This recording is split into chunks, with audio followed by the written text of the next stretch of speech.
Events in the book of Revelation are beginning to happen right now. And today we're showing you 3 big clues that will help you unlock its secret and its unseen order of events. Each day, things are taking place all around us that Christians frustratingly wonder, hey, could that be biblical and prophetic? So they open up the book of Revelation to find out. That's where the answers are, right? But it's the most confusing, baffling, maddeningly frustrating book in the Bible. 2 things make it that way. It's full of crazy symbols, and the order of events is all mixed up. Today, we're going to solve the last one for you. We're going to show you the chapters of the book in order so that you can read it and understand it. Be sure to watch this teaching all the way through to be able to get that information. This is Bible teacher Nelson Walters, and today we're figuring out the chronological order that things happen in Revelation. And there are 3 big clues that help us realize the unseen order of when those events take place. Once we know that, the book makes a whole lot more sense. And what's happening in the world then makes more sense too. Think about the last video about Revelation that you saw by your favorite scholar.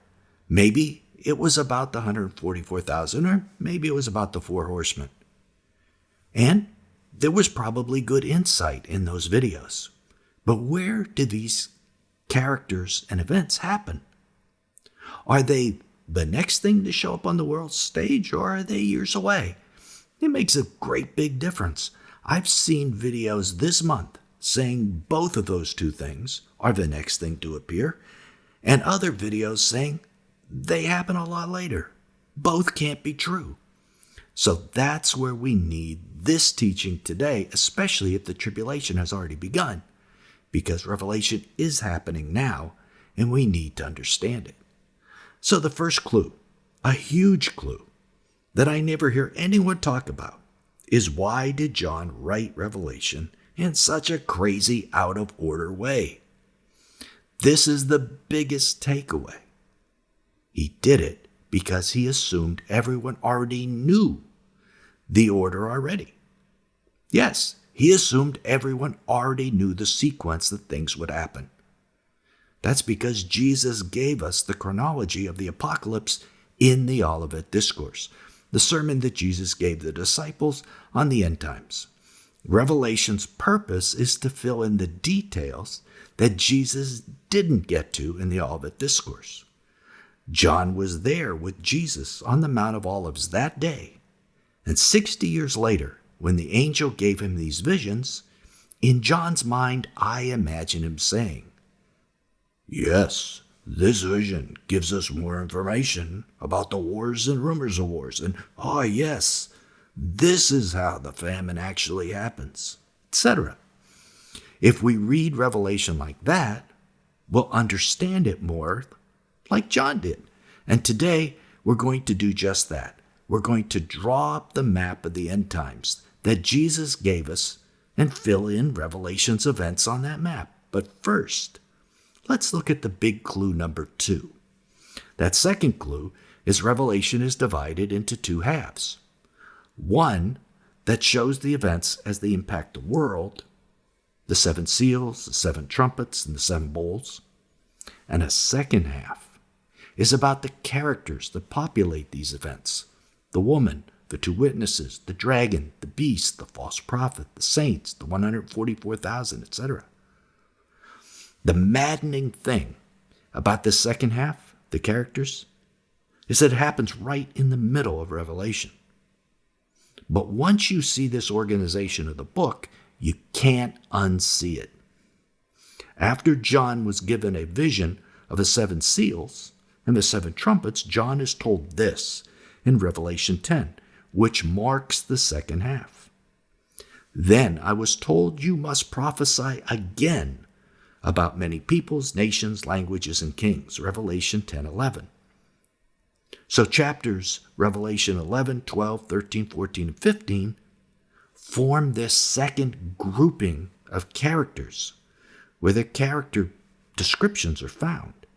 When we draw this map, We're going to take these characters and place them on it where they should fall chronologically in the first map that we're given, which is the 7 seals and the 7 trumpets. The third big clue is what Revelation says about the order of the seals, trumpets, and bowls. We've mentioned them already to you. Now, it's completely obvious that in each series, 1 comes before 2, comes before 3, comes before 4, etc. So the first seal comes before the second, before the third, before the fourth, etc. But what about the series as a whole? What about the series themselves? Do they happen in the order that Revelation presents them? Seals first, then trumpets, then bowls. We would call that theory the sequential order. The other theory is that the trumpets and bowls are mixed in amongst the seals. We call that the interspersed theory. If you don't have a lot of experience in prophecy, you'd ask the obvious question, why would anyone think that we should read this any other way than how the Bible presents it? This is one of those times when being inexperienced is actually an advantage because you're asking the right question. Why would anyone interpret differently than it's written? The answer is that it's the only way a certain rapture theory, the post-trib rapture theory, could happen. From Matthew 24, 29 to 31, it's obvious that the 6th seal, the darkening of the sun and moon and stars, happens at the same time of the second coming and the rapture. This doesn't work if you think the rapture happens at the 7th trumpet. The only way that you could make that happen is if the trumpets are interspersed within the seals. That way, the 6th seal and the trumpet and bowls could happen almost at the same time as the 7th seal and the 7th bowl. So those who favor a post-trib rapture are forced to imagine the trumpets are interspersed among the seals. But of course, if you read the Bible correctly, that is impossible. Just reading the first verses of Revelation 8 precludes it. When the Lamb opened the 7th seal, there was silence in heaven for about a half an hour.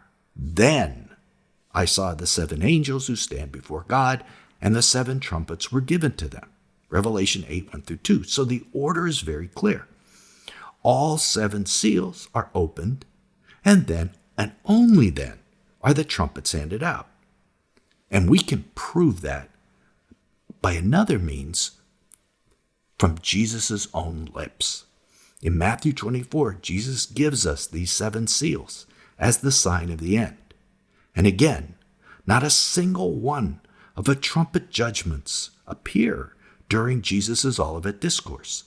Another confirmation that the trumpets are not interspersed among the seals.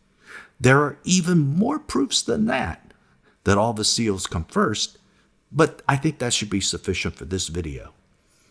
And with those 3 clues, we can figure out the order of most events in Revelation. So let's start with the map of the end times Jesus gave us in Matthew 24. You might remember, a day or so before his betrayal and crucifixion, Peter, Andrew, James, and John came to Jesus on the Mount of Olives and asked, what were the signs of the end of the age? And Jesus listed out 7 major signs and one of the characters. Those signs were the same as the 7 seals we just mentioned. This graphic on the screen, graphic 1, shows the signs. Deception by false prophets who come in Yahweh's name. That happens to be verse 4 and 5.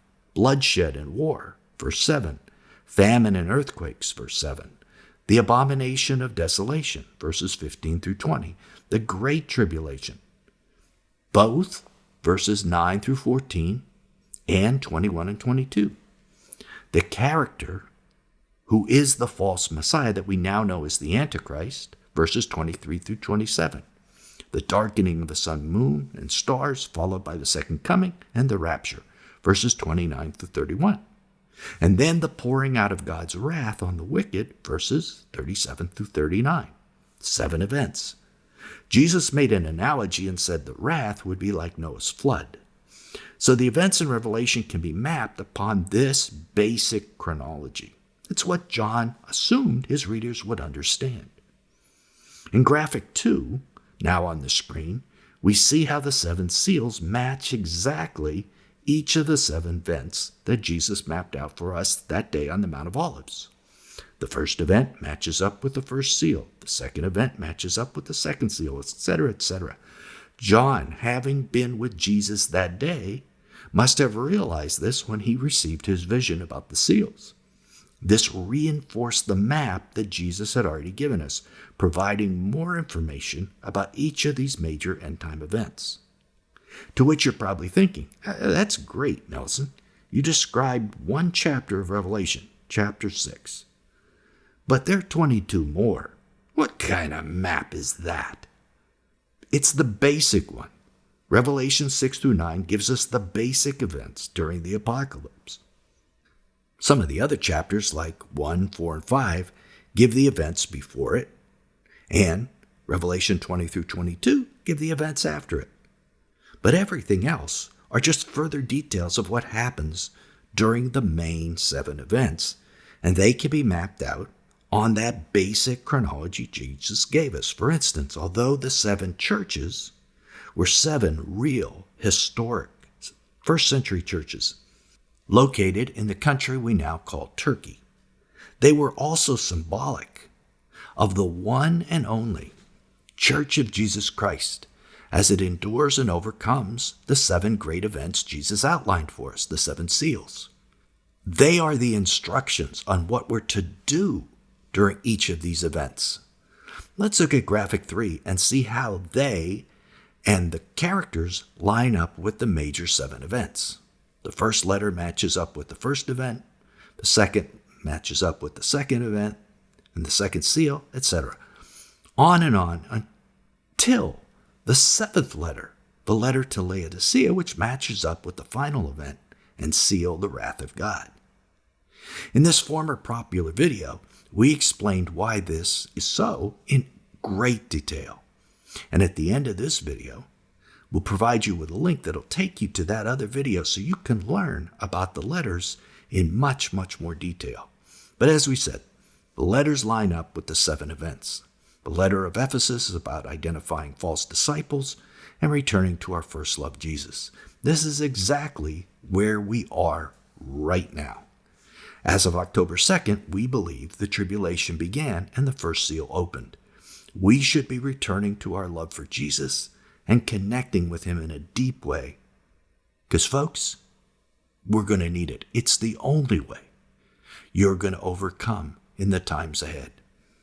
Second letter speaks about being prepared for imprisonment and death, something linked with the second event, bloodshed and conflict. The third letter speaks of food, the fourth about authority, the fifth about martyrdom, and the 6th is about the rapture. Each letter maps with each event.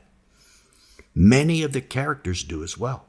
The 2 witnesses appear during the time of the Great Tribulation and provide a counter voice to the Antichrist and the false prophet. In Revelation 12, we see the great war in heaven between Michael and Satan is cast down, we are told, 1,260 days prior to the end.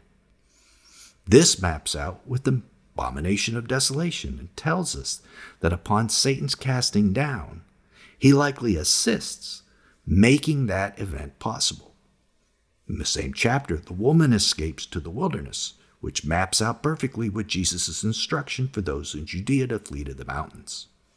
Revelation 13, detailed explanations about the Antichrist and the false prophet, including things like the image of the beast, mark of the beast, etc.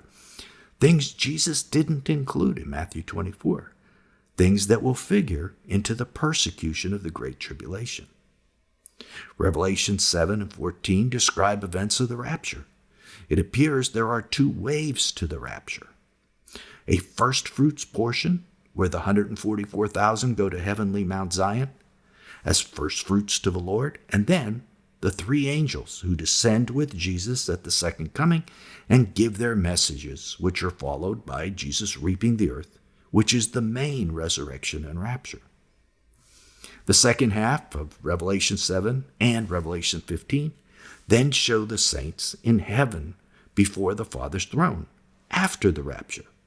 The trumpet and bowl judgments detail what happens to the unrighteous during the wrath of God, which follow the Great Tribulation and then the rapture.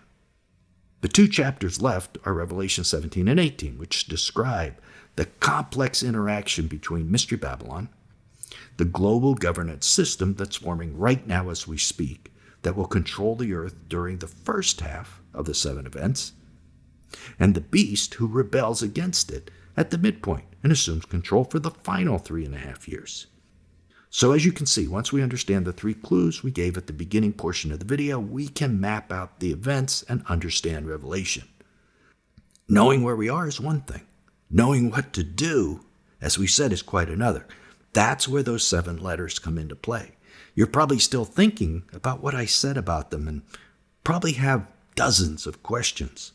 So click right here to keep watching and discover why they aren't just letters to long ago churches and what the specific instructions are for each seal on the 7-sealed scroll. Till then, this is Nelson, and I'll see you there.